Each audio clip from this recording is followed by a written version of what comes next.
अस्सलाम वालेकुम। उम्मीद है कि आप सब खैरियत से होंगे।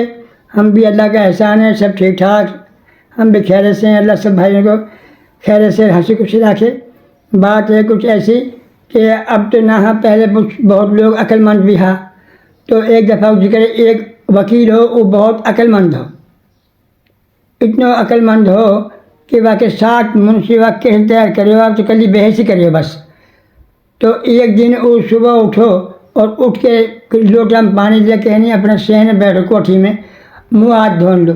मुँह हाथ धोने से पहले वाने घड़ी निकाल के धर दी नीचे घास पे, और मुँह धो के है नहीं, एक हाथ में लोटो और एक हाथ में पल्ला से चादर का से मुँह पहुँचते हुए आगो आके माने नाश्ता करो, कपड़ा चेंज करा और फिर माने किताब कुतुब लेके अपना कंघी छुट्टी करके चल दियो। अभी कोठी से कुछ दूर पहाड़ी आया हो कि वह अचानक घड़ी याद आई। घड़ी देखी तो घड़ी हाथ में ना है, वो घरवानी घड़ी तो हो नहीं, जहाँ तेने मुँह हाथ धोयो हूँ जब देखो तो वहाँ घड़ी ना पाई। वो घड़ी उनमें सुखाए ने उठा ली, वही इकट्ठा करा साथ और कहने लगे भाई मेरी ऐसे ऐसी घड़ी गुम हुई है, फलां जी की मन धरी, वो सारा नाटक। अब हैरान वकील तेरी बहान के मेरी घड़ी इनके पे ही है और अब मैं इन्हें मारूं तुम्हारे कहाँ पार फर्क पड़ेगा, साथ मारूं 6 नाजायज़ पटेंगे मेरे पे, नाजायज़ मारना ही अच्छी बात ना है। हम बेहतर ये है कि चोर ही मारो जावे, जाने की हरकत करी है। अब उठे लोगों अपनी जाके चैम्बर में बैठ गो। अब वो बैठे है मुँह में कलम लेके कहने सोच रहे वो क्या साइल आयार कहने लोगों मैं ऐसे वकील हूँ और मैं अपना मसला हल ना कर सको तो मैं ढोल को वकील हूँ, वहाँ कोई मजीद केस लियो ही ना है और आगे वहाँ केस ना लियो और बैठ रहो। बैठे बैठे सोचते भाई ऐसे ही शाम होगी।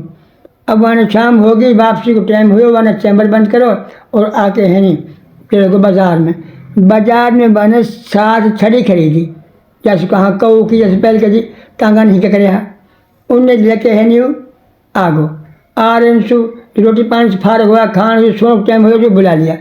कहने लगे भाई मेरी घड़ी गुम हुई है और ये यहाँ 7 छड़ी जादू की, इन्होंने लेके अपना अपना कमरा में सो जाओ, मैं सुबह आके पड़ताल कर लूँगा मेरी घड़ी कैसे भी है। वे लिए चला गया सोगा। अब जो 6 बज गया सो 7 में होंगे हवे कौन चीज बहान के बेच हुई झेलें। तो अब उस रात के 12 बजे सोच के ना आखिर वाने एक बिलान मिन के हनी काट दी और काट के हनी और सुकून सो गो। अब 6 टाइम से पहुँच गए, 7 ना पहुँचो सारी रात जागो। अब उन 6 की छोटी बराबर जब वो आए तो बाकी छोटी वानी की बच्चे ने कान काटी है लेकिन बढ़ती है हमारे जब आके मारा जो तो छोटी मारी बाकी खूब आगे सजा जाई मार कूट घड़ी ली और घर में से अपनी नौकरी ख़त्म कर दी बाकी और भगा दी। अच्छा अल्लाह हाफ़िज़।